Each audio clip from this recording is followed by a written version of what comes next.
Meu nome é Luanda Carneiro Jacoel, sou artista da performance, diretora do legado da Casa Sueli Carneiro e coordenadora de programação.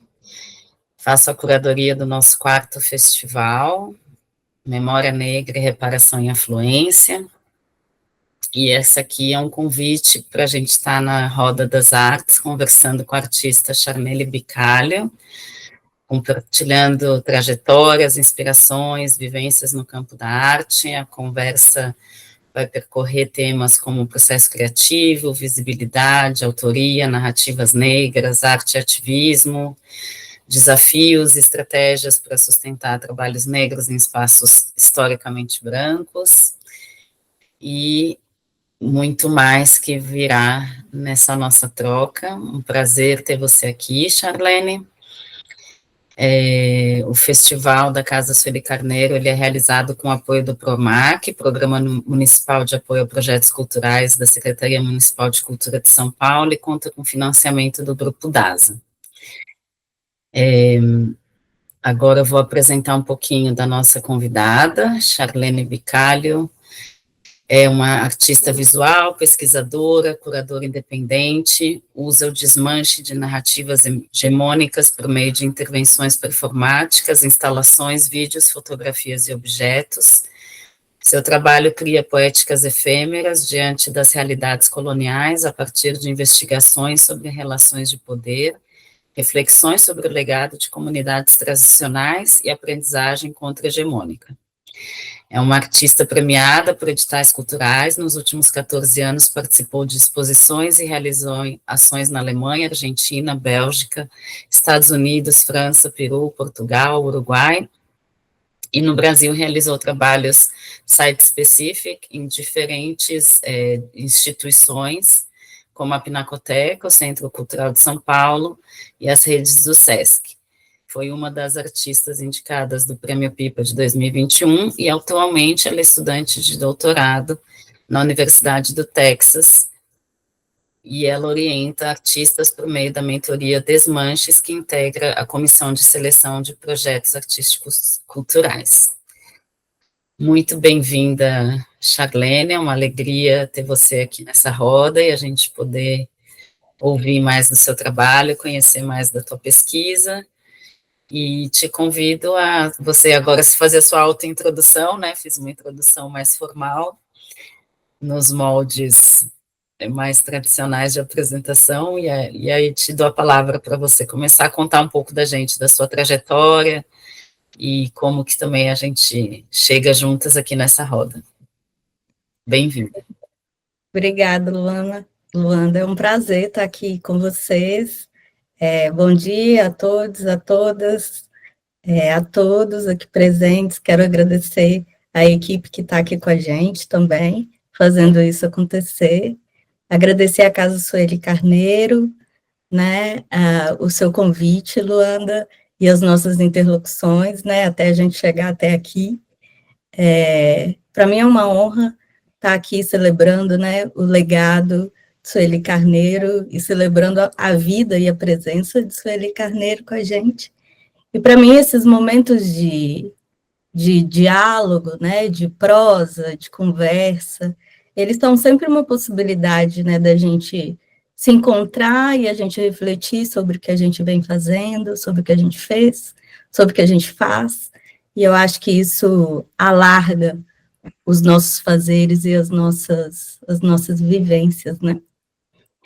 Bem, fora dessa apresentação, que é muito interessante a gente ouvir, né, porque quando a gente escreve a nossa mini-bio é uma coisa, quando a gente ouve a mini-bio é outra, mas para além dessa apresentação formal, eu gostaria de compartilhar que eu sou mineira, né, de uma cidade que se chama Nova Era, uma cidade do interior de Minas Gerais, e eu costumo brincar que a minha vida ela já começa com uma viagem, porque em Nova Era não tinha maternidade, então minha mãe viaja para João Molevade para que eu nasça na maternidade de João Molevade. Então eu nasci em João Molevade, mas fui criada em Nova Era, né?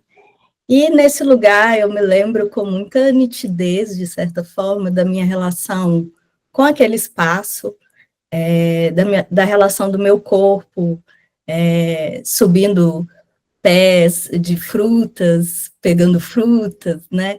Me lembro com muita nitidez também das águas, das enchentes na casa da minha avó, que morava na beira do rio Piracicaba, e todo ano a água retomava o seu lugar, e minha avó fazia uma mudança anual para que essa água entrasse e levasse algumas coisas, e depois a minha avó voltava quando essa água recuava, né?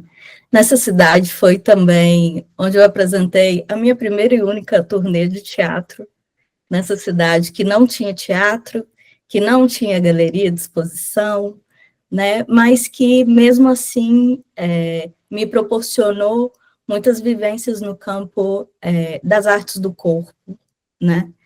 A minha trajetória, obviamente, ela não começa aí na infância, né? Mas estou compartilhando isso porque eu acho que muito do meu fazer, ele também vai estar impregnado e afetado, né? Desses deslocamentos, dessas memórias e dessas vivências, né? Eu sou filha de uma professora, né, que hoje é aposentada, e de um maquinista que hoje também é aposentado, né? Eu venho aí, sou fruto, né, de uma classe trabalhadora.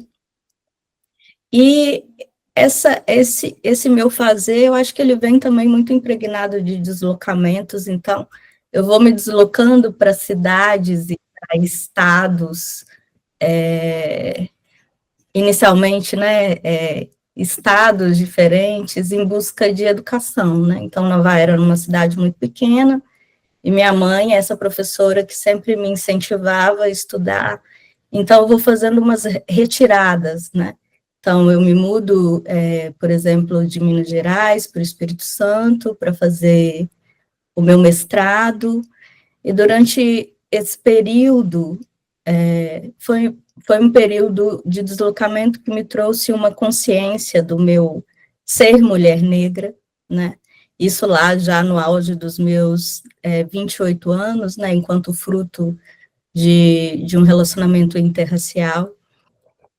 E para eu lidar com esse novo mundo que se abriu a partir desse entendimento enquanto mulher negra, né? E uma pesquisadora também que emerge ali, porque vai ter que dar conta de um conteúdo, de uma bibliografia, de uma pesquisa que diz sobre si, né, mas que não era e não me foi ensinado dentro da academia, né, no curso de graduação, enfim, junto com essa pesquisa, né, sobre o que é esse ser mulher negra, junto com a prática do que é esse ser mulher negra na sociedade brasileira, eu começo também a me dar conta das imagens e das narrativas, né, que me permeavam nesse período. E, a partir disso, enquanto vivi no Espírito Santo, que foi um deslocamento, uma retirada de 9 anos, eu fico no Espírito Santo durante 9 anos, eu acabo iniciando alguns trabalhos artísticos, e para mim o mais significativo desse período no Espírito Santo foi o Raiz Forte Espaço de Criação, que foi uma plataforma de protagonismo de artistas negros em Vitória, mas que também recebia artistas que estavam de passagem pelo estado do Espírito Santo. E aí vou abrir uma janela para falar um pouco dessa formação. A minha formação, ela é toda em administração. Então, eu faço curso técnico em formação gerencial, depois eu faço a graduação em administração, e depois eu faço o mestrado em administração no Espírito Santo.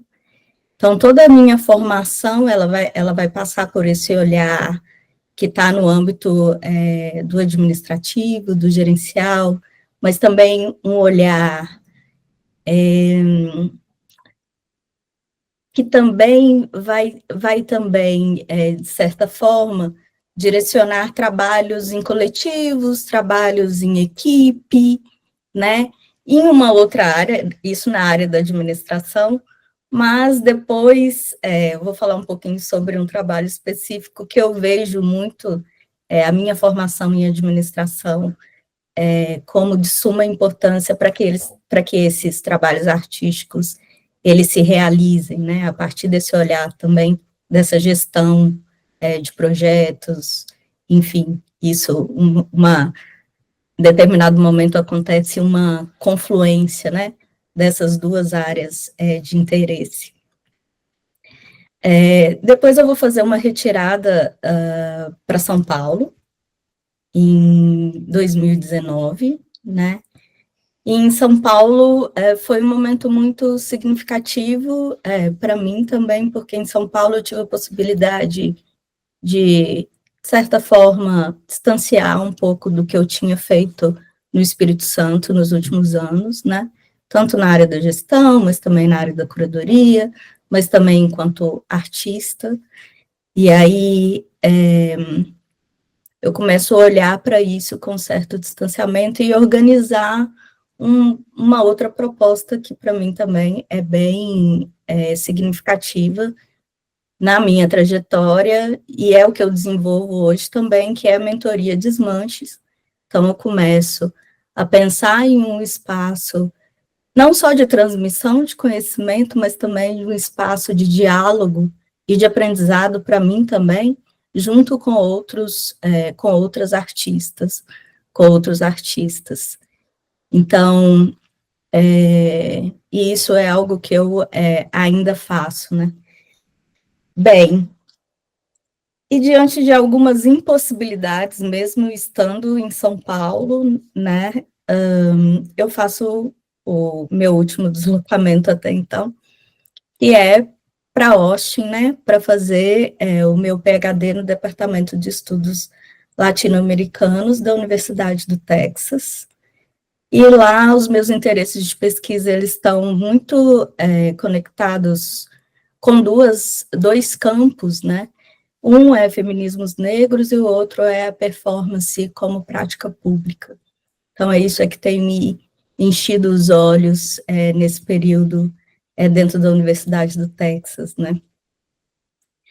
E aí, já pegando esse gancho, Luanda, quando ontem estava organizando essas ideias, né, indecisa em o que trazer para compartilhar, por onde começar, né? Eu me lembrei que em 2023 eu tive 2 encontros presenciais que ainda reverberam em mim com a Sueli. E um deles foi na Benson, que é a coleção latino-americana da Universidade do Texas, né? Local onde eu estou estudando. E a Sueli estava lá como professora visitante, né, do programa da Tinker, e ela estava ministrando uma disciplina de epistemologias feministas negras, e eu tive uma passagem também pela universidade, mas como uma pesquisadora iniciante que sou, né, Sueli ficou lá por 6 meses, né, e eu fiz uma passagem de 1 semana, para apresentar o meu trabalho, para apresentar um pouco da pesquisa, e foi muito significativo para mim a presença da Sueli, né, vendo uma performance que eu realizei, e também participando da conversa que a gente teve depois. Então, isso me marcou muito, porque Sueli vibrou muito quando me viu, e a gente já se conhecia pessoalmente, mas estar com ela em um outro país, né, naquele momento, para mim, foi muito significativo. E um outro momento que me tocou muito também, que foi no ano de 2023, mais especificamente no dia 1º de abril, né, que foi o encontro da Rosana Paulino com Sueli, dentro da programação do educativo da Bienal de São Paulo, né. Então, eu entendo que esse encontro foi um momento histórico, né? Foi um momento histórico pela formação do coletivo curatorial, né, da última edição da Bienal, né, formado majoritariamente por curadores negros brasileiros. E o outro motivo foi pela primeira participação tardia de Rosana Paulino na Bienal de São Paulo, né? Muita gente até hoje não acredita quando a gente fala sobre isso, né?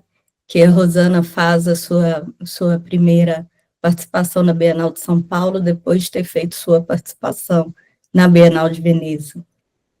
Então, acho que esse encontro de Rosana com Sueli, ele vai ser esse marco histórico também pensando no interesse de Rosana, e que foi muito dito nesse encontro, no interesse dela de criar o Instituto Rosana Paulino, né? Então, essa interlocução, né, de Sueli, que já vem com uma ampla experiência, né, e pesquisa na criação de instituições sólidas negras, né, em diálogo com Rosana, que está vislumbrando isso, né, enquanto uma possibilidade. Bem, nessa época, eu trabalhava como assistente da Rosana, então eu auxiliei na organização, de certa forma, desse encontro, né. E nesse encontro estavam presentes educadores, os coordenadores do programa do Educativo da Bienal, parte do coletivo curatorial, e ficamos praticamente o dia inteiro sentados em roda, né, conversando no quintal do ateliê da Rosana, que para mim eu entendo esse local, né, como um local sagrado, guardado por uma romanceira, e ao redor dessa romanceira várias ervas de poder, melissa, capim-santo, tapete de Oxalá, hortelã, guiné, uma barreira grande e significativa de espada de São Jorge. Então, nesse local que acontece esse encontro, né? E ao fundo desse quintal, a gente consegue ver e ouvir o trem passando. A estação mais próxima desse local é a Vila Clarice, então a gente tem essa interlocução e essa imersão também com esse espaço da paisagem e também essa paisagem sonora, né? Então a gente passou o dia inteiro nos alimentando, né? Não somente da comida do pai Alcides, que foi quem preparou o nosso almoço, mas também nos alimentando das provocações, né, que Rosana e que Sueli colocavam nessa roda, e a partir disso a gente ia dialogando. E uma das provocações que a Sueli faz, que está presente em um texto que foi publicado pela equipe do Educativo da Bienal, é uma provocação que ainda ecoa muito forte em mim, e ela diz o seguinte: temos a obrigação de lutar em defesa de nossa dignidade humana, não importa se houver horizonte ou não. Nossa obrigação é lutar. Nossa dignidade humana se afirma recusando o que esse dispositivo racial nos oferece ou nos impõe. Se seremos vitoriosos ou não, não importa. Então, eu queria trazer essa provocação dela para a nossa conversa, porque sempre que realizo determinados tipos de trabalho que não são lidos, inclusive como trabalhos artísticos, e muitas vezes não são absorvidos pelo determinado circuito da arte, eu gosto de voltar nessa provocação de Sueli para me lembrar da nossa luta e me lembrar também do porquê estou nesse campo, né, e nesse campo também do sensível, e nesse campo também que nos permite criar, ou pelo menos, na verdade, nos permite criar outras narrativas e outras imagens, né, por meio dessas artes visuais, né. Então, eu gosto sempre de pensar nessa provocação como um sul, né, e a partir disso eu quero compartilhar com vocês alguns fragmentos do processo de uma prática que eu venho desenvolvendo do projeto A Água Afia Tudo que Vem pela Frente, né. Essa investigação, ela vem sendo constituída ao longo da vida, né, a partir também dessa trajetória que falei um pouco para vocês, e também a partir de experiências minhas profissionais no campo de instituições públicas e privadas, né, mas que em 2020, a partir dessa investigação artística, eu começo a delinear, né, algumas pistas em forma de questionamentos que me suleiam também para essa prática. Então, eu vou compartilhar aqui com vocês algumas imagens.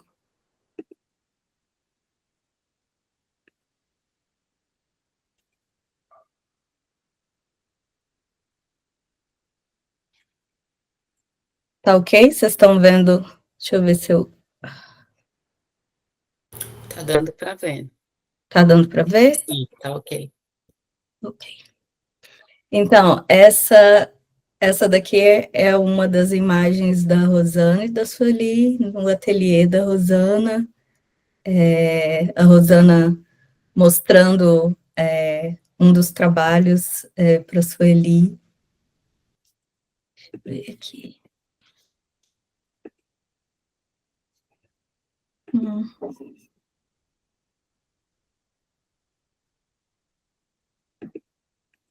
Espera só um minutinho, gente. Estou conseguindo passar. Se você usar a flechinha do computador para a direita, acho que vai. É isso que eu estou fazendo, ele não está aceitando. Agora vai. Aí, Obrigada. Legal. Então, nessa primeira imagem, a gente está dentro do ateliê, a Rosana apresentando para a Sueli um dos seus trabalhos. E aqui já é uma imagem já no quintal, que eu descrevi um pouquinho para vocês.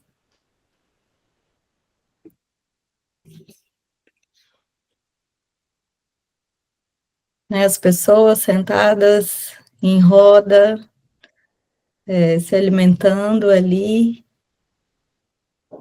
parte do coletivo curatorial, os educadores. E aqui dá para ver um pouquinho da romanceira, as pessoas conversando ali também, nesse quintal, as outras plantas. Mas ao redor tem essas ervas de poder que eu descrevi para vocês.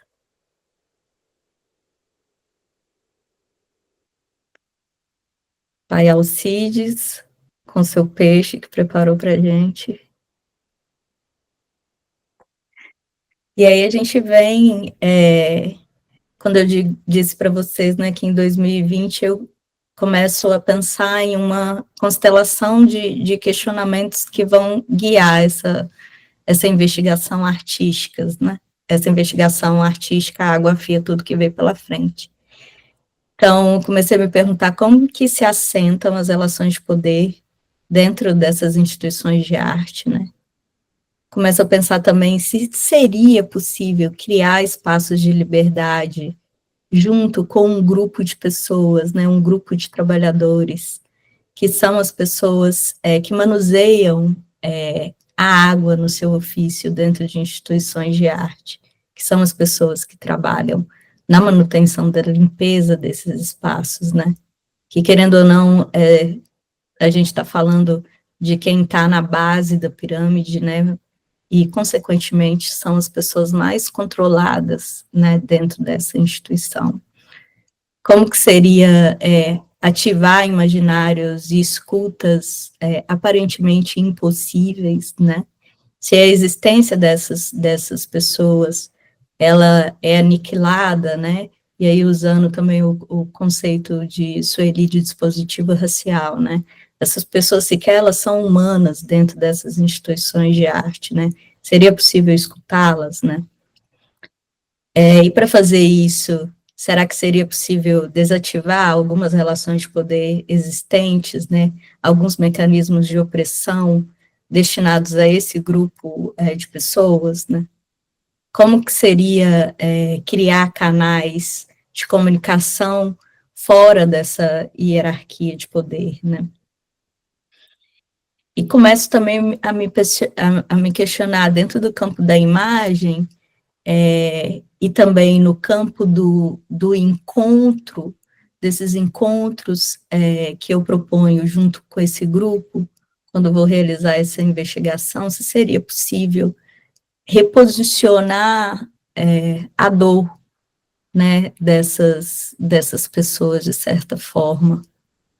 Eu acho que eu me ouvindo, né, parece até prepotente, mas o que a gente vê, o que eu visualizo dentro dos encontros é que em alguns momentos a gente consegue, se não reverter, mas a gente consegue colocar essa dor em paralelo com o processo de criação e ver esses dois momentos acontecendo, assim, de uma narrativa de dor diante da opressão, mas também de criação ao mesmo tempo, né? A gente consegue colocar isso em um lugar que não nos paralisa, a gente consegue colocar isso em uma continuidade, né, de trabalho dentro dessa proposta.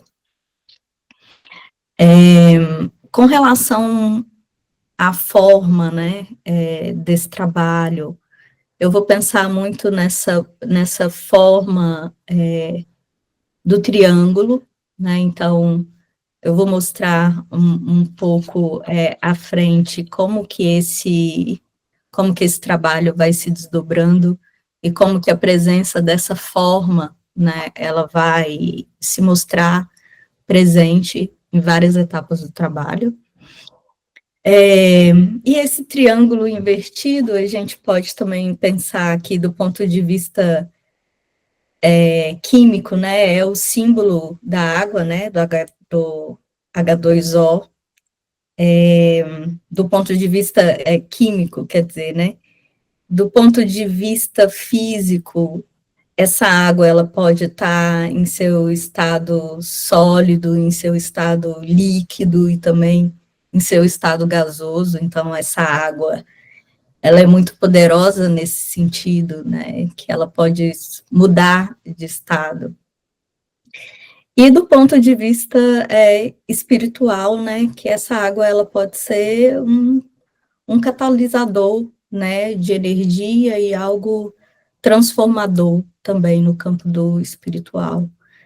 Esse triângulo invertido também, a gente pode nos remeter ao símbolo do feminino, né, vários grupos feministas utilizam esse triângulo invertido.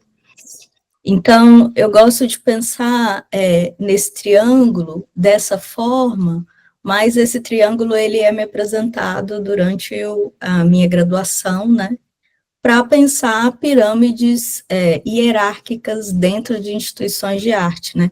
Então, esse triângulo, ele faz parte do meu convívio há muito tempo. Então, a gente pode pensar aqui numa visão tradicional, né, de estrutura de poder, esse poder, ele vem de cima para baixo.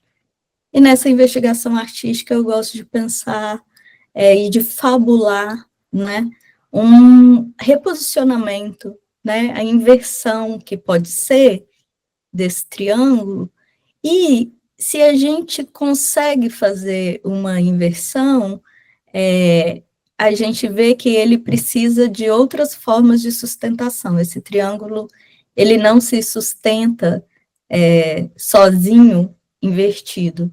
Então, você tem que fazer um trabalho de mobilização de vários setores. Se a gente for pensar no campo da administração, a gente teria que ter uma mobilização de muitos setores e de muitas pessoas para que a gente consiga manter esse triângulo invertido, né? Então, esse trabalho, né, onde eu inicio propondo a instituições de arte encontros com as pessoas que trabalham na limpeza, é um trabalho que é processual. Então, quando eu inicio a negociação com a instituição, né, eu digo sobre isso, tenho que apresentar uma proposta do que vai ser feito, e eu negocio que esse processo ele seja respeitado, né, porque o trabalho ele vai acontecendo à medida que os encontros também vão acontecendo. Então, eu apresento uma proposta para a instituição e deixo bem nítido que a qualquer momento isso pode mudar, porque a gente está, eu me coloco à mercê do que pode acontecer nos encontros e me coloco também à mercê do improviso diante do que acontece durante esses encontros, né? Então, nesse processo, né, isso aqui é mais ou menos o meu fluxograma, né? Eu vou pensar um tripé, né? Então, eu vou pensar nesse grupo de pessoas especificamente, eu vou fazer uma leitura institucional das estruturas de poder dentro dessas instituições. Então, cada instituição, ela tem uma estrutura, né? Então, você precisa conseguir identificar que estrutura é essa. E eu vou pensar também, dentro dessa estrutura de poder, a arquitetura dessas instituições.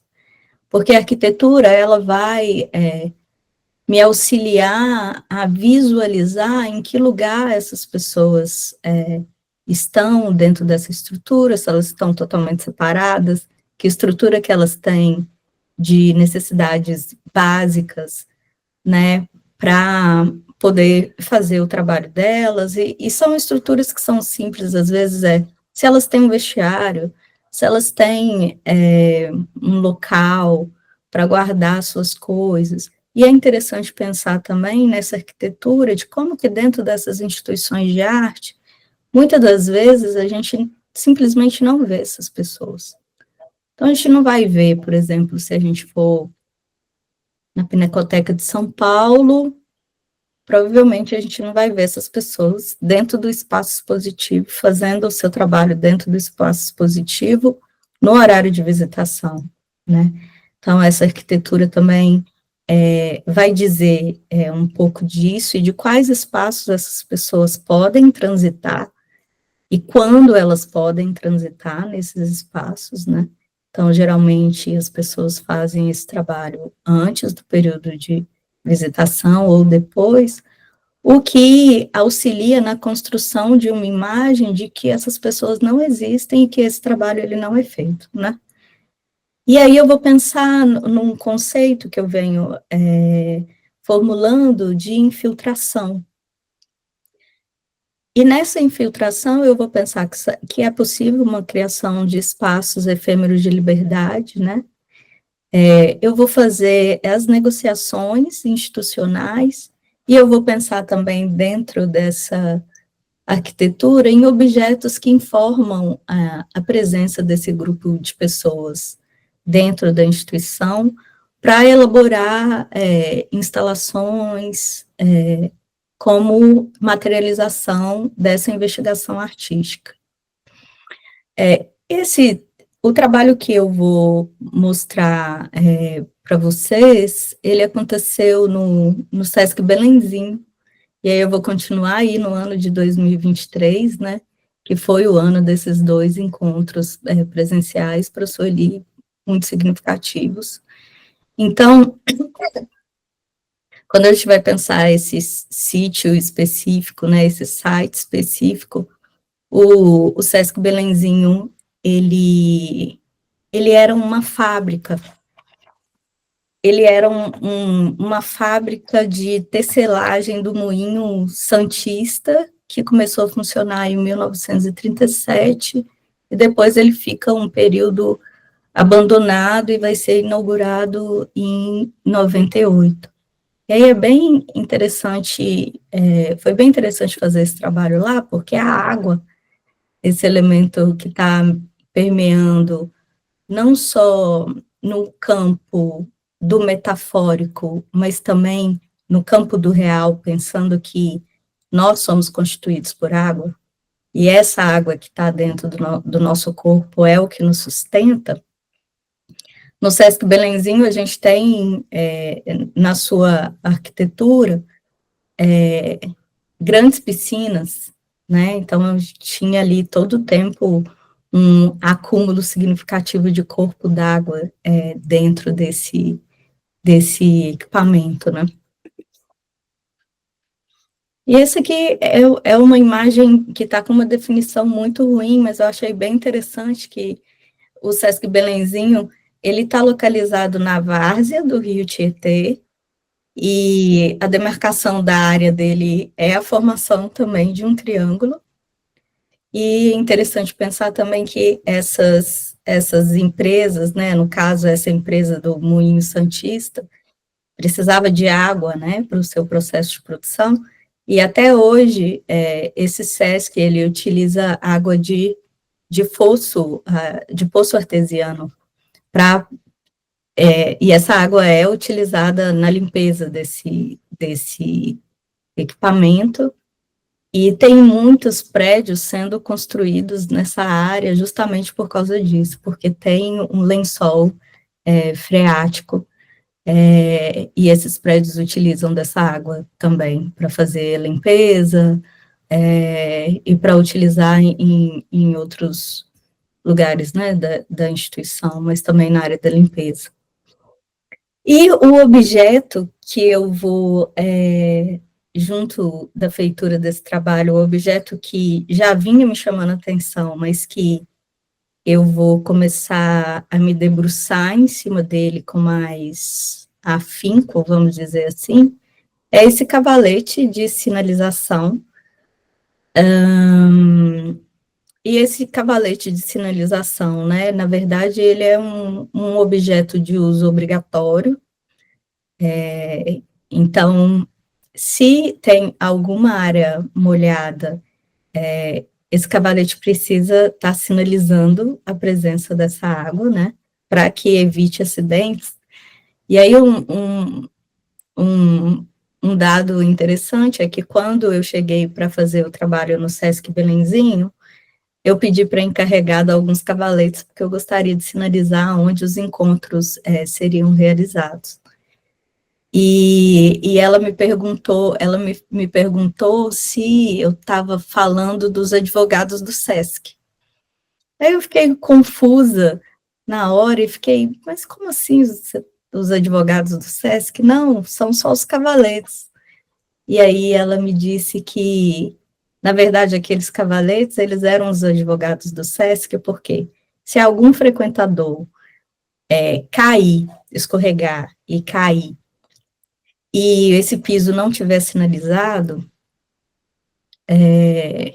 isso a pessoa pode entrar na justiça e pode ganhar na justiça, acusando o Sesc de não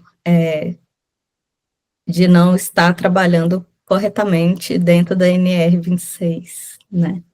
Só que é interessante a gente refletir é que quem é responsável por colocar esses cavaletes de sinalização são as pessoas que trabalham na manutenção da limpeza desses espaços. Então, além de fazer a manutenção, tem também essa responsabilidade de sinalizar o espaço quando o piso está molhado.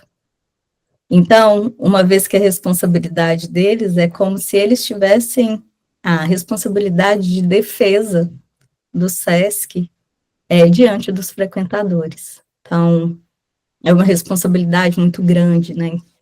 E aí, a partir disso, eu começo a pensar nesse objeto enquanto um objeto que informa a presença dessas pessoas, e informa também não somente dentro de instituições de arte, né?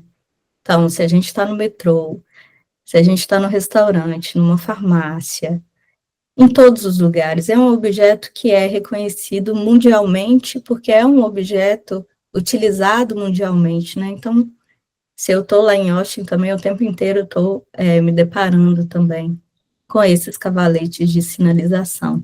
E eu começo a pensar de uma forma muito insistente sobre os cavaletes e a presença deles, e o que eles estão nos informando, né, de presença, e de quais saberes esses cavaletes também são guardiões, de certa forma.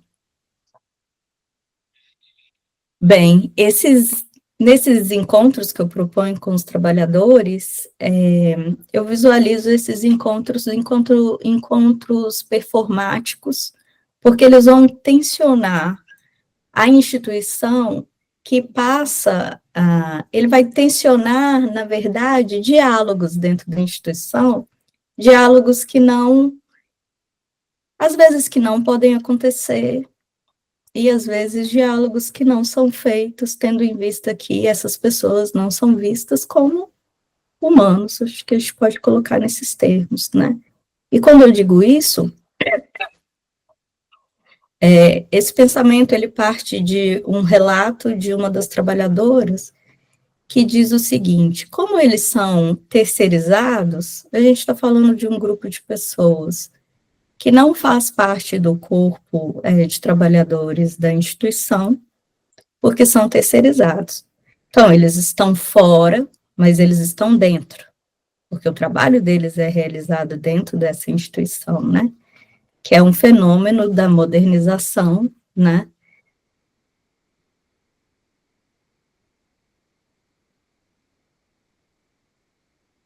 Não tem, teoricamente, a agência sobre esse grupo de pessoas, mas essas pessoas, elas vão ser, às vezes é inevitável, na verdade, que isso aconteça, né?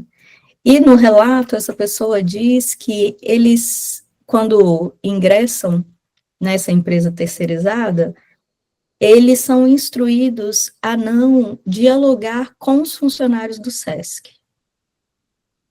Por quê? Porque isso juridicamente não é permitido, porque nada pode vincular uma relação, ou uma relação que pode ser vista como uma relação de poder entre os trabalhadores terceirizados e os trabalhadores do SESC. Então, essas pessoas, algumas delas, elas vão, por exemplo, evitar o contato visual com os demais trabalhadores, para que isso não seja, talvez, um convite de diálogo, né?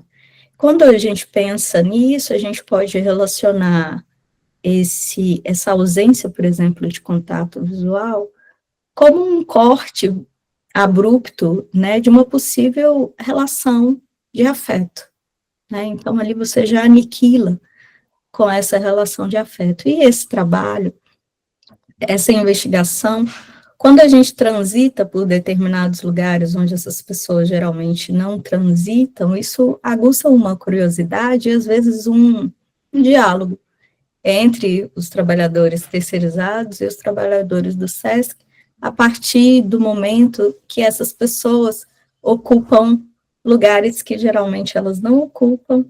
Então, em alguns encontros, eles decidem não ir aos encontros de uniforme. Então, ver essas pessoas sem uniforme, que também vai ser um demarcador, né, da presença ou da ausência dessas pessoas dentro desse espaço.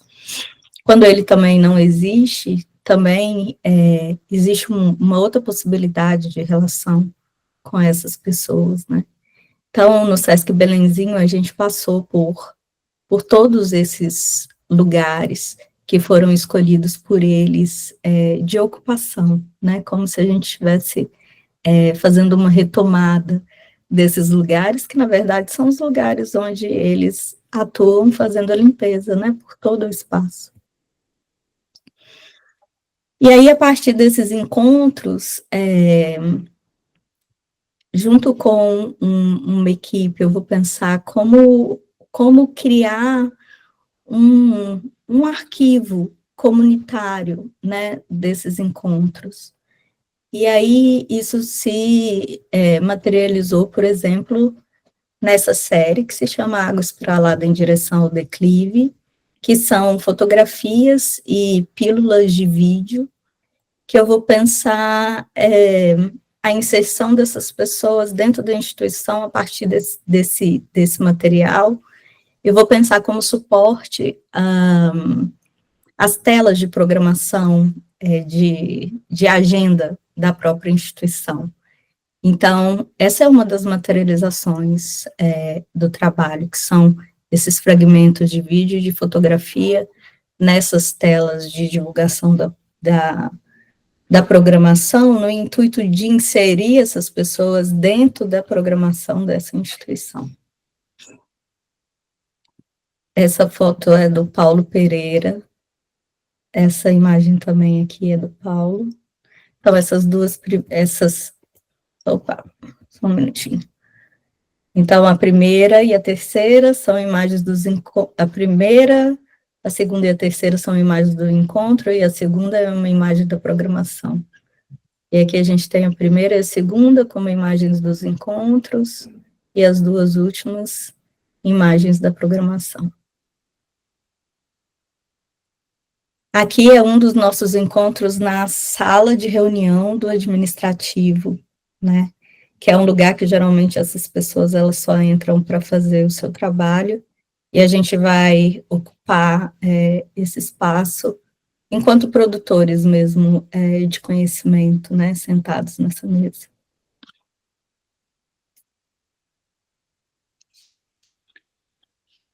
Eu acho essa imagem, ela tem muito ruído, mas eu acho bem interessante, porque essa é uma imagem onde a gente está transitando acho que aqui já é uma parte da área expositiva do Belenzinho, ou a gente está bem próximo. Então, nesse hall, a gente está caminhando juntos, esse grupo, e a gente pode ver ao fundo, do meu lado esquerdo, para vocês talvez o direito, um grupo de trabalhadores do SESC observando, né, esse ato performático nosso, que é a gente caminhando, esse grupo caminhando juntos pelo espaço. Aqui é numa sala de oficinas. Então, mais uma vez, né, a gente ocupa esse espaço enquanto protagonistas, enquanto produtores de conhecimento também, pensando os espaços do SESC. Então, aqui a gente está visualizando a planta baixa do SESC. E todos os dias a gente a gente escrevia um pouco nesse papel craft sobre impressões e como a gente estava se sentindo. E aí, a partir disso, eu também comecei vou falar um pouquinho sobre isso depois. Aqui, em um dos corredores, se não me engano, no terceiro piso, a gente decidiu pegar um outro objeto, que é o balde, porque uma das trabalhadoras disse que queria chutar o balde, e a gente foi chutar o balde, fazer esse exercício de chutar o balde. E aí, a partir dessas vivências e desses encontros, eu decido pensar uma instalação a partir dos cavaletes, que já era algo que estava muito latente para mim, essa imagem do cavalete. E aí, eu vou começar a pensar, a partir das frases e dessa vivência, desses encontros, o que ficava, né, desses encontros e como isso poderia ser materializado. Esse suporte para mim já era algo, né, que, como eu já disse aqui, já era algo que estava no meu imaginário de pensar ele. E aí eu vou pensar como que seria possível criar outras imagens, né? Então, o triângulo, ele vai ser invertido, as frases vão ser frases, né, que emergiram e que foram lapidadas num depois, para que se coubesse, né, dentro desse suporte, e alguns desenhos a partir disso, né.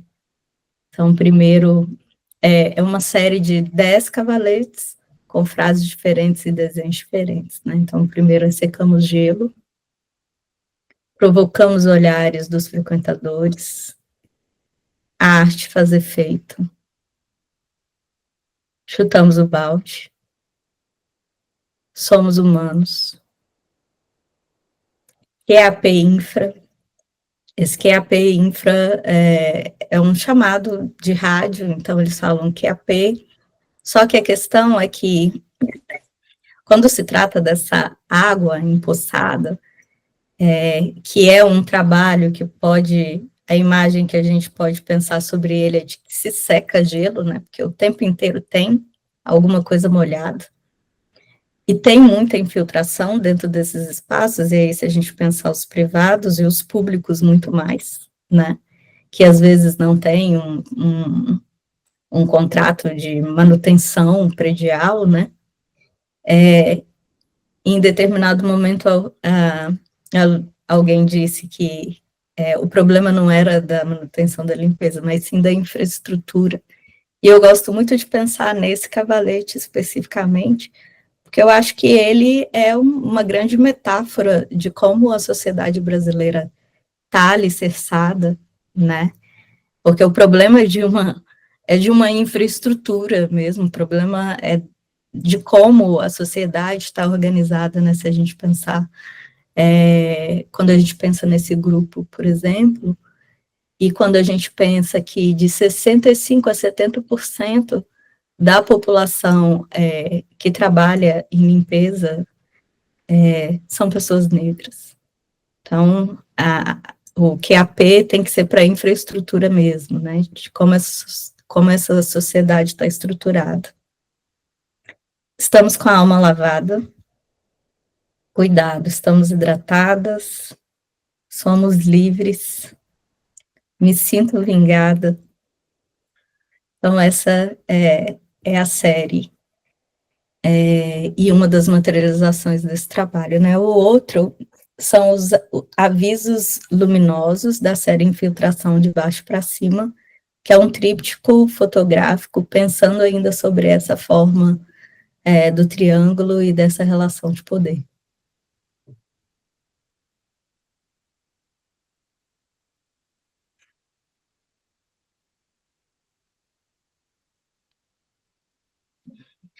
Bem, eu acho que falei bastante.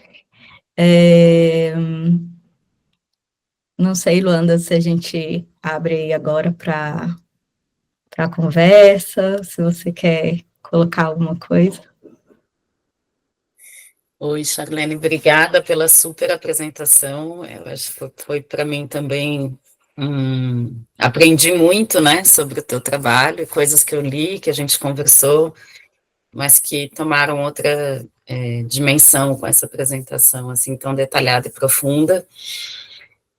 Acho que acho que trazer assim algumas reflexões que ficaram, né, no meu pensamento, mas também já convidando o público para se quiser escrever no chat perguntas, mas também quem quiser fazer perguntas, acho que a gente pode abrir agora para uma roda mesmo, né, também de provocações mútuas.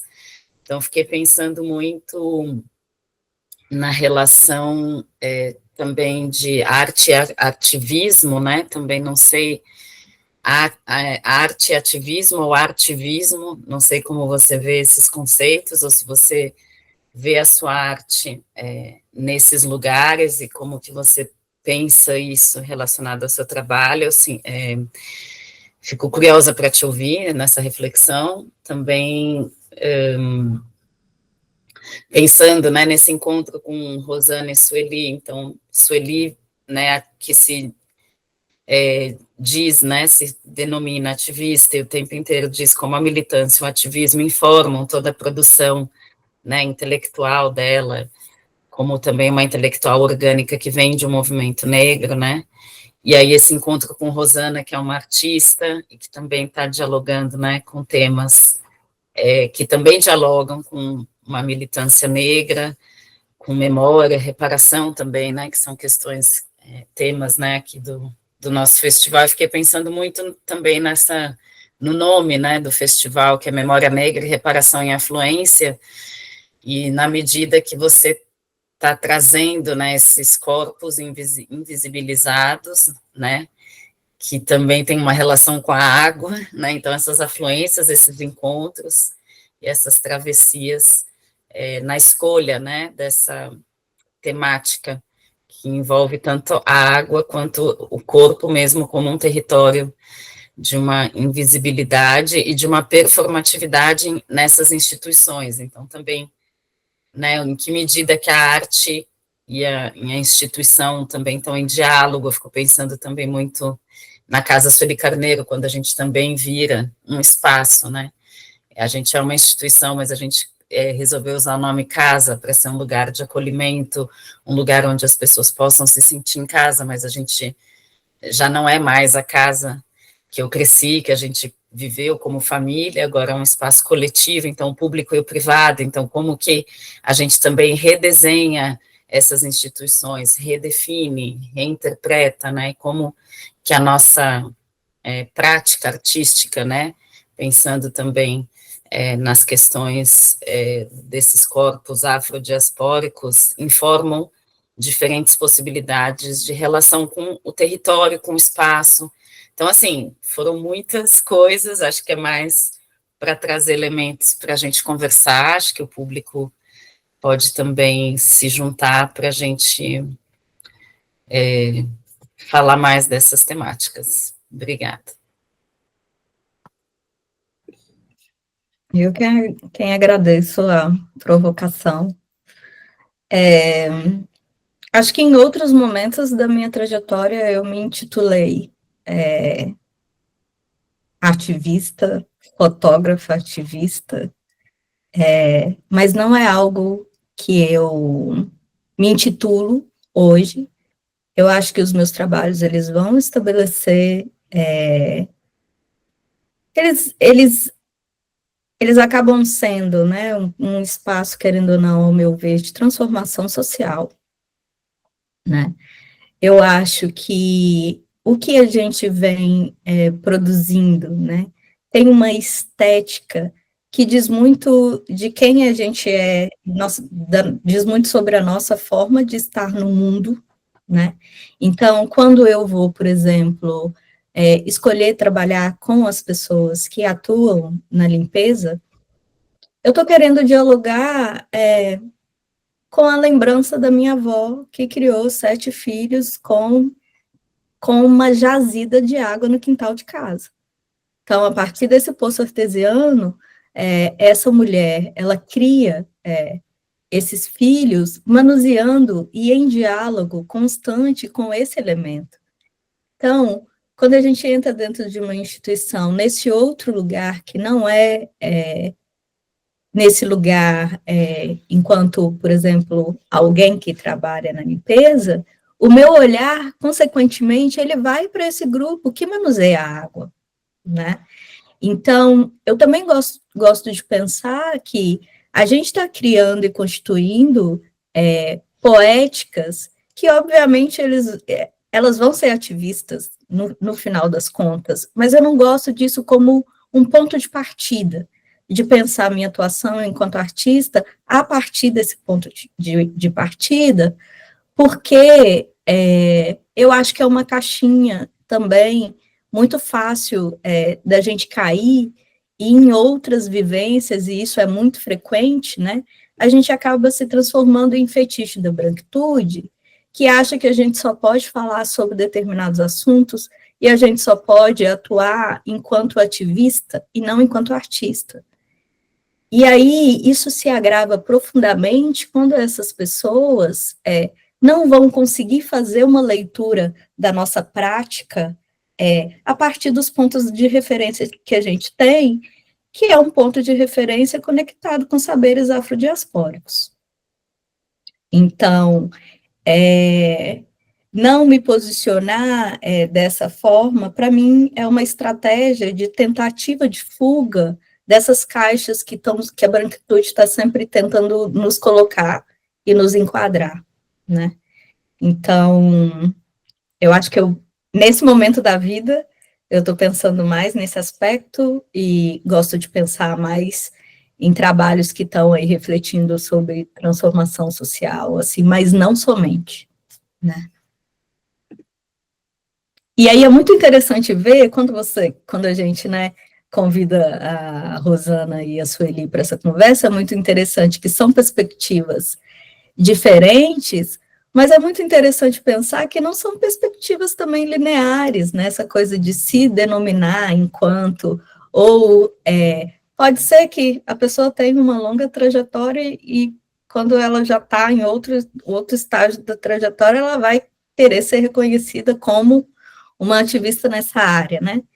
Então, acho que a gente também vai oscilando e isso vai mudando, né, em momentos distintos, e pode ser que daqui a um tempo eu faça questão de colocar o ativismo antes da Charlene artista, né?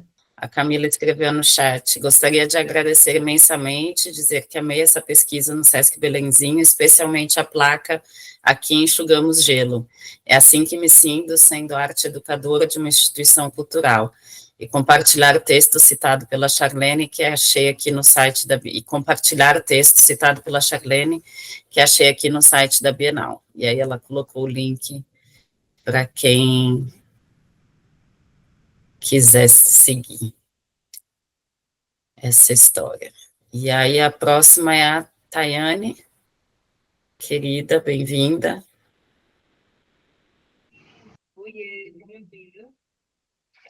Tá um pouquinho baixo o seu som.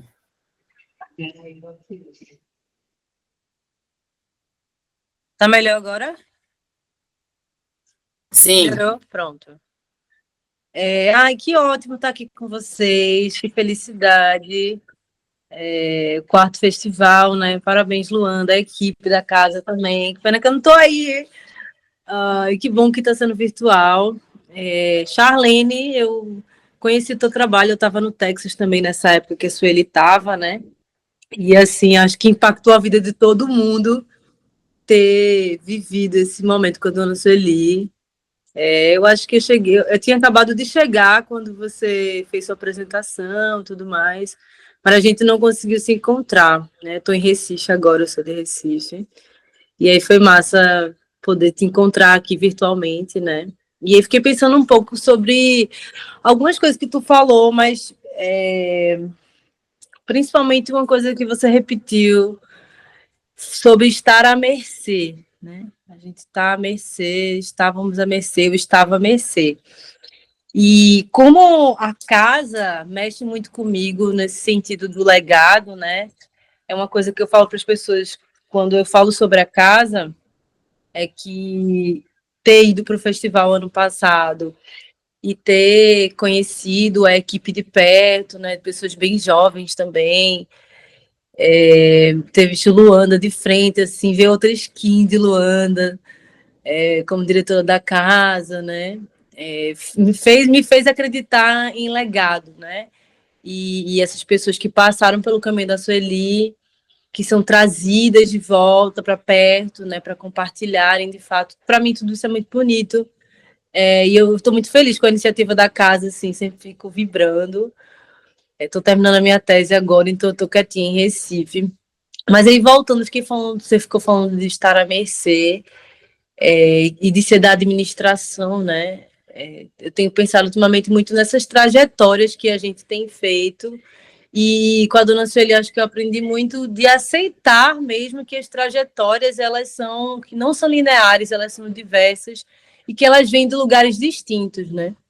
Porque sou acadêmica e para mim era uma briga, uma queda de braço comigo mesma, aceitar essa mudança na trajetória e mudança de pensamento. Então, fiquei pensando como foi para você, assim, na sua trajetória, sair da administração, você falou um pouco sobre isso, mas como foi para você sair da administração, sair do interior de Minas, né? e ganhar o mundo. E como é que foi esse processo, de fato, de aceitação, ou de abraçar uma vocação? Não sei como você entende o seu trabalho, mas queria que tu contasse um pouquinho de essa coisa. Sou artista, trabalhei com gestão por muito tempo, aí depois eu vou fazer um doutorado no Texas, né, na UT, e aí encontra a dona Sueli, né, e aí depois que você encontra a Sueli, já era, assim, você já foi moída, você está no liquidificador do amor, né. Eu queria só ouvir um pouquinho, porque eu acho importante ouvir outras mulheres negras que têm trajetórias assim distintas, que vêm de outras áreas de conhecimento, mas que conseguem fazer esses movimentos disruptivos mesmo, a ponto de produzirem trabalhos como esse, que eu nunca vi algo parecido. Pensar na água, né? Cara, eu fiquei assim, nossa, uau, nunca imaginar algo desse tipo. E cada vez que eu tenho contato com mulheres pretas artistas, mas que também são acadêmicas, faz sentido para mim, né? Quando eu conheci a Luanda também, eu fiquei pensando, nossa, você fez doutorado, movimento do corpo, como assim isso existe, né? Eu falei, não, ela fez em São Paulo, tá ótima ela, você precisa conhecer a minha filha, né? Então agora eu quero conhecer um pouquinho de tu, Charlene, se puder falar sobre isso, tá? Obrigada. Eu que agradeço, Camila. Obrigada pela provocação de Secando Gelo, realmente é um dos favoritos. E Tayane, a gente não se conheceu pessoalmente, mas o seu nome, ele está muito presente em Austin, tá? Então, a gente nos conheceu presencialmente, mas eu já ouvi muito falar de você. Então, é um prazer também estar contigo aqui nessa casa, né?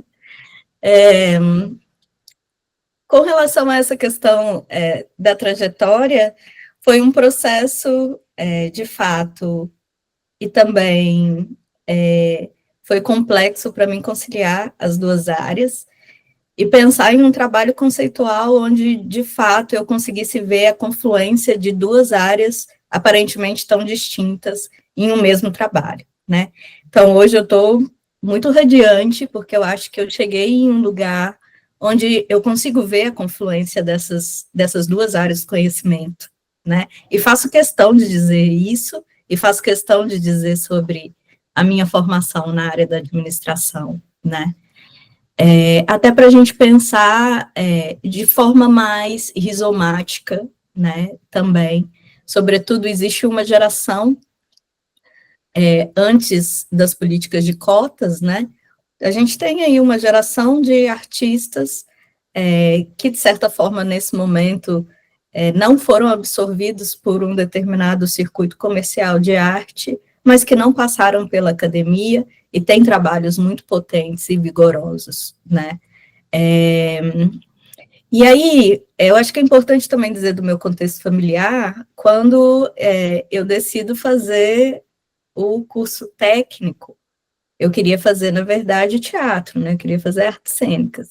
Mas isso não era uma possibilidade para o meu contexto familiar, né? Eu venho de um contexto onde ser artista não era uma possibilidade de existência, né? Então, eu vou seguindo e vou aceitando as possibilidades que me eram colocadas pelos meus pais naquele momento, né?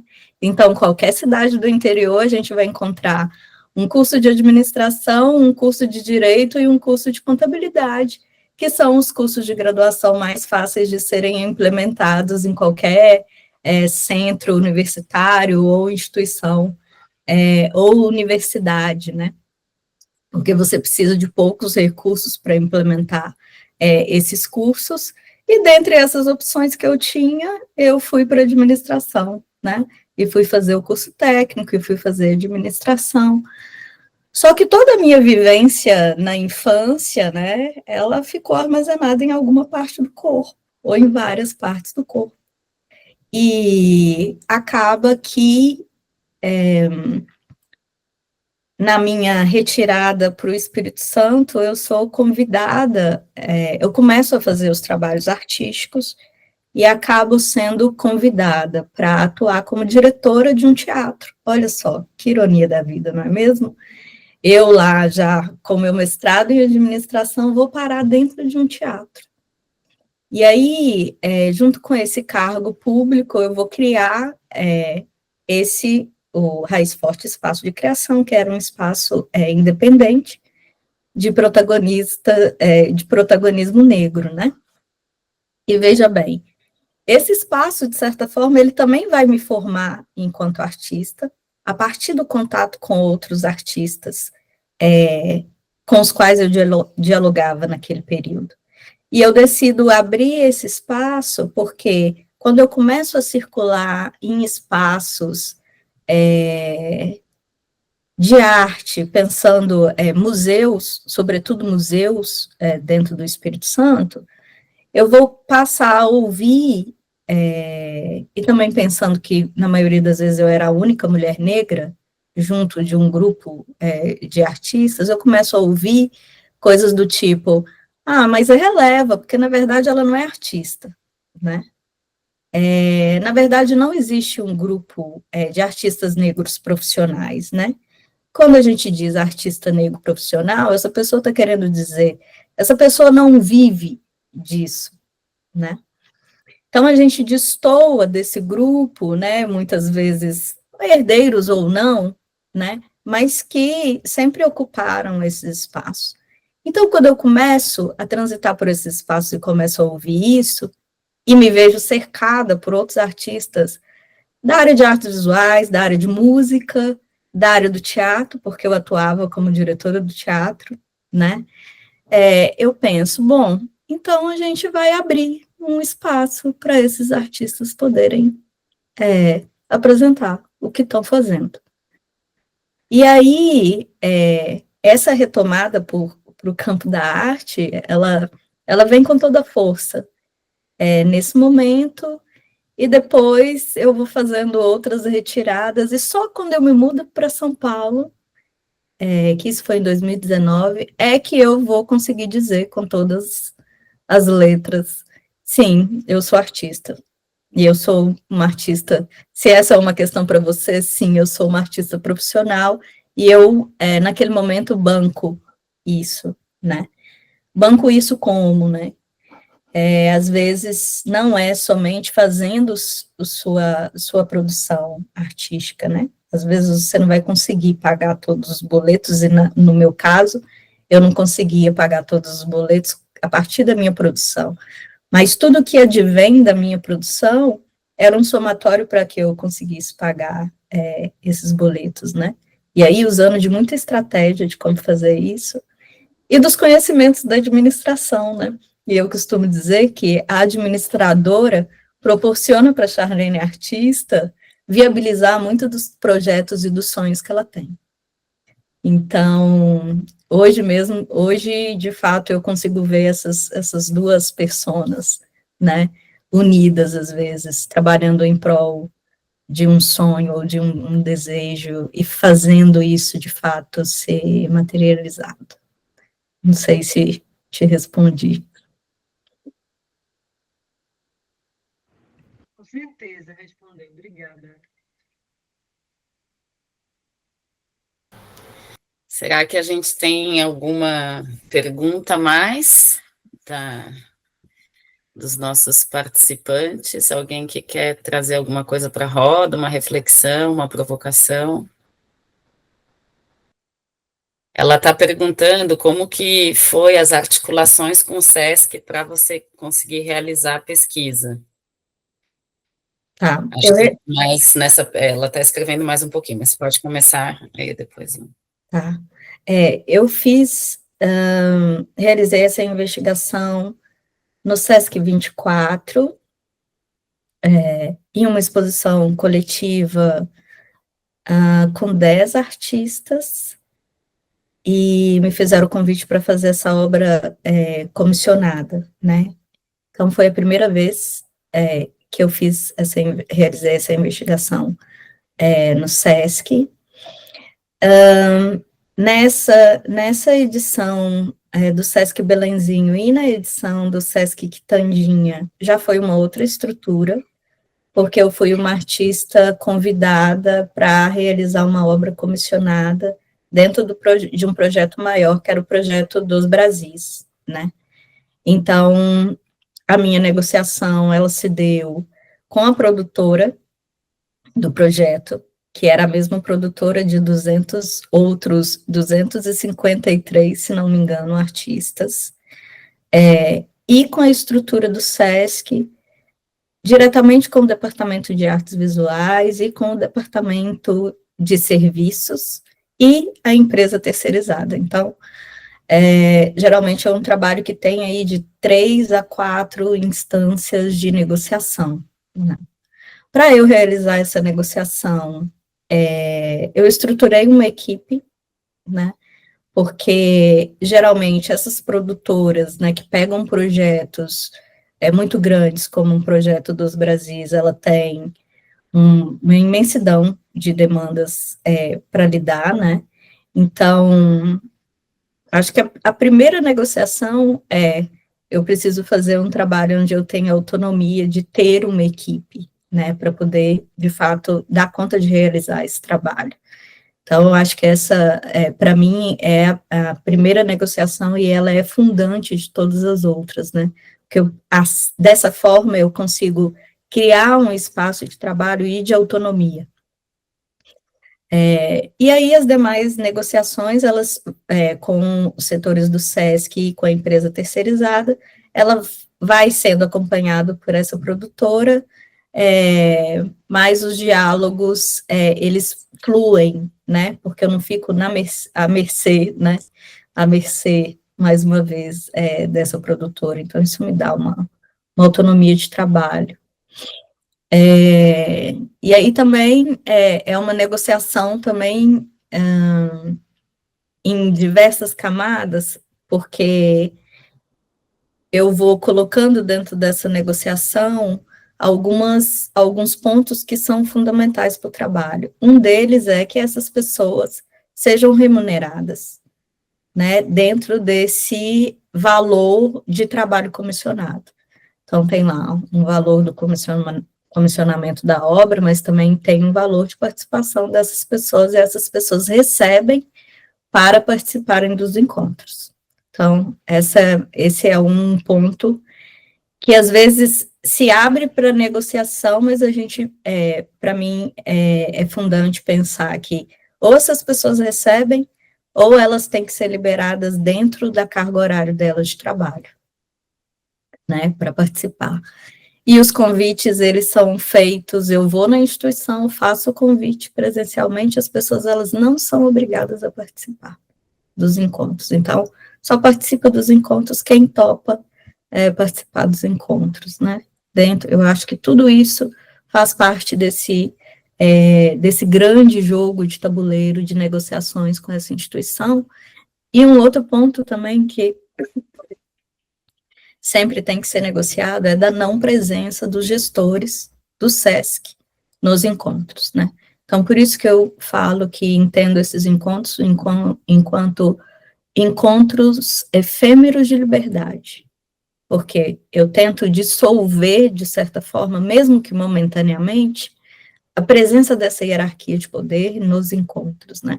Então, tudo isso eu vou negociando e vou negociando também durante o processo, porque às vezes a gente tem uma ideia ou quer realizar algo específico, e às vezes o SESC não tem condições de atender os requisitos, e às vezes o grupo não quer fazer determinado projeto que eu, enquanto artista, gostaria de fazer em colaboração com esse grupo. Então, o tempo inteiro, o trabalho é um trabalho de negociações, né? Com um grupo de pessoas e também com essas instituições, essas instâncias dessas instituições. Tem mais uma parte da pergunta? Sim, ela também pergunta para você falar um pouco mais do Desmanches, né? Como que é a mentoria com os artistas, como que é esse trabalho? Então, a mentoria Desmanches é um trabalho que eu iniciei durante a pandemia, né, e durante essa minha retirada para São Paulo, e eu comecei a pensar, a partir da minha trajetória, como é que eu ia dar continuidade, né, foi um ano também que a gente teve aí a pandemia, estava todo mundo migrando para o ambiente online, e eu organizo esse conteúdo para mentorar jovens artistas em diversas perspectivas, a partir de uma análise holística do momento de carreira desse artista, né? Então, eu fiz esse processo de mentoria durante um tempo também coletivo, então participavam grupos de 20 a 30 pessoas, e eu fazia uma mentoria de escrita de projetos para captação de recursos, para viabilizar um projeto que o artista já tinha, e já o viés de mentoria individual, ele acontece a partir de uma análise do ponto que o artista está, então pode ser uma mentoria voltada para narrativa, ou para o processo de criação, ou para algum aspecto específico de algum projeto que já foi contemplado, né? Então, vai depender da necessidade de cada artista.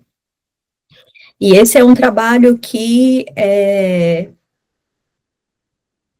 eu gosto muito de fazer, que eu acho que é um momento de interlocução que eu tenho com outros artistas, é uma possibilidade também, de certa forma, de criar em colaboração com outros artistas. E eu faço esse processo, até então, online, na maioria das vezes. Quando a gente consegue, agora, por exemplo, eu estou no Espírito Santo, então tem uma artista que eu estou mentorando que é daqui, então na próxima semana eu vou fazer uma visita no ateliê, né? Mas nem sempre isso é possível, mas quando é possível também é uma alegria muito grande poder estar em contato presencial, né, com os artistas. Obrigada, e tem um comentário também da Liliane, que eu visitei dos Brasis e fiquei muito tocada pelas suas obras na exposição, e é muito inspirador saber como se deu o trabalho para chegar até ali. Obrigada, Liliane. Então, esse desvelar, né, um pouco de como as coisas acontecem, né, que eu acho que também é algo, eu acho, né, também fascinante, assim, né, nessa perspectiva de mais diálogos com artistas, porque muita gente fala, mas eu não entendo, eu não entendo, eu não entendo, e é possível também entender, né, e dialogar, e a gente poder, acho que criar esses espaços de reflexão, e de abrir, né, processo criativo, abrir como que o pensamento chega, né, como que pensamento e arte estão relacionados também, né, como que não é um processo, né, de uma ideia que vem assim, né, de uma caixinha mágica de um lugar. Então, tem diálogo, né, com a realidade, tem diálogo com questões do mundo, questões sociais, questões que são emergenciais, né, nos nossos corpos, e como que isso se traduz, né, informa e toma forma nessas mídias, né, possíveis, que é o corpo, que são outros territórios, ou nas instituições, e como que a gente pode fazer esses diálogos, de romper essas fronteiras, né, acho que você começou a roda falando de fronteiras, e acho que é muito interessante a gente poder pensar também, né, na água como essa força, né, essa movência infinita que também abre caminhos, né, e aí também, e faz essas afluências, né, faz esses encontros que a gente está tendo aqui agora, e do trabalho, né, também, de como, eu fico pensando muito, como que isso deve ter afetado, né, o corpo e o cotidiano dessas pessoas também no SESC, e a relação deles com o próprio espaço, né, de ver o próprio trabalho por uma outra perspectiva, de ver o espaço que você está ali cotidianamente atuando, fazendo um outro tipo de performatividade, né, que é uma performatividade do ofício, que também tem a sua performatividade, e aí receber um convite para entrar num outro tipo de ação performática, que tem uma relação também com o ofício, com o trabalho, então eu imagino que deve ter sido muito incrível diálogo, né, com esses participantes, assim, nesse processo. E a gente, quando faz essa passagem por essas, né, no meu caso, quando faço essa passagem por essas instituições, eu sei que a minha estada ali é passageira, e que essas pessoas é que vão permanecer, né, então, quando eu faço o primeiro encontro, eu já falo sobre isso, né, pensando em uma responsabilidade, né, que a gente tem, porque a gente sabe que é uma estada, eu sei que é uma estada passageira, né, e aí, quando esse trabalho ele é materializado, essa instalação, por exemplo, dos cavaletes, né, você não sabe o que é que vai acontecer. E depois eu vou entender que foi uma instalação performativa, né, porque uma das orientações, junto com a produção, era, essas pessoas, elas não podem ser responsáveis por uma instalação que está por todo o Sesc Belenzinho, em retirar, em guardar, em limpar, porque senão estou dando mais trabalho para essas pessoas, né? E aí a gente acorda nessa negociação que isso não vai ser responsabilidade dos trabalhadores, e o que acontece é que os trabalhadores começam a cuidar e começam a misturar os cavaletes do trabalho com a obra de arte com os cavaletes deles de trabalho cotidiano. Então, isso toma uma outra dimensão performática, né, que você toca aí na performatividade desse fazer, né. Então, de fato, a gente se infiltra temporariamente. E uma coisa que me chamou muito a atenção era, sempre quando eu ia fazer alguma visita no Sesc, encontrava com eles, era da alegria deles de dizer que eles estavam dentro da programação do Sesc, que eles se viam, que viam a imagem deles nessas TVs, né, nesse suporte, e isso para eles era algo incrível, e eu via os outros trabalhadores falando, eu te vi na TV, eu te vi na TV, então, e ali, para mim, de fato, o trabalho estava acontecendo, né, porque ali estava existindo um diálogo e a possibilidade também de laços afetivos e de construção de outras relações, né, que estão fora que estão dentro e estão fora dessa pirâmide tradicional, né, de relação de poder. Obrigada. Acho que tem mais uma mão levantada, para a gente pode pegar mais essa pergunta e aí também ir concluindo. Thay? Oi. Não, é que surgiram coisas na minha cabeça, né, para perguntar sobre essa performance, esse ato performático no Belenzinho. Charlene, o que tu achou assim mais desafiador trabalhando trabalhando com os trabalhadores que no fim das contas também foram os autores, né? E porque eu fico pensando um pouco como é que as pessoas que administram o Belenzinho, né, a diretoria, enfim, receberam isso, se havia algum tipo de medo por parte dos participantes, temor, porque geralmente as pessoas têm medo de perder emprego, né? Botou a cara, as pessoas têm medo de perder o trabalho. Então, eu fiquei pensando um pouco o que foi assim mais desafiador para você, junto com as pessoas que participaram, e o que eles mais falavam em relação a temor, e se existia algum temor em relação a isso, porque você falou que também eles eram remunerados e tudo mais. Como é que foi o processo de explicar sobre o trabalho, do impacto do trabalho, da importância desse trabalho, porque eu acho que é um movimento complexo, né? Você se colocar sendo trabalhador como uma pessoa que vai estar na programação, né? Na cabeça das pessoas, como é que foi esse processo, assim, para você também fazer esse papel de mediação mesmo, né? Enfim.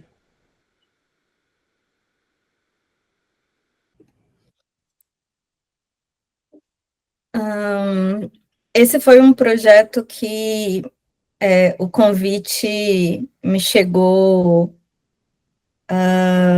em dezembro de 2022 e eu só fui autorizada a fazer o trabalho já em maio de 2023, para a exposição que inicialmente ia abrir em junho. Então, todos os meus 5 meses de cronograma, ele não existiu, esse processo mais alongado, né, de tempo para fazer e realizar o trabalho. Então, Esse, para mim, foi o maior desafio.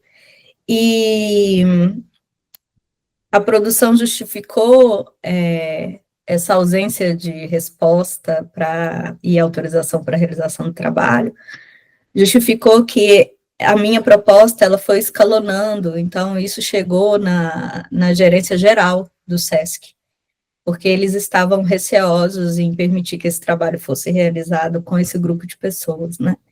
Então, eu acho que faz muito sentido quando a gente constata isso, né, de que é o grupo mais vigiado, né, mais oprimido dentro dessa escala, né, hierárquica. Então, para mim, o grande desafio é conseguir iniciar o trabalho. Então, eu acho que esse é o desafio maior, né. Quando o trabalho ele está acontecendo, eu acho que eu fui criando uma metodologia onde eu não sinto mais tantas angústias e fui criando uma forma de diálogo, né, com os setores que são responsáveis, então cada vez mais eu venho afinando essa metodologia, então geralmente eu não tenho muitos problemas em fazer o trabalho junto com a instituição. E aí é muito interessante que eu comecei a pensar também e acolher o que não dá certo no sentido de ter autorização para fazer alguma coisa ou não, né? Então, passei a acolher isso dentro do trabalho, ao invés de ficar num embate com a instituição para fazer determinado gesto ou determinado movimento, né? Com relação aos participantes, acho que existe um medo do emprego, mas a gente também tem essa estratégia de uma autoria coletiva, né? Então, essa é sempre a minha estratégia, né, para realizar esse trabalho. Então, você não tem uma pessoa que faz o trabalho, ele está sempre em coautoria, ou seja, a gente está, de certa forma, diria que protegidos dentro do coletivo, né? É um trabalho que não se dá de forma individualizada, então isso já nos protege de algumas questões.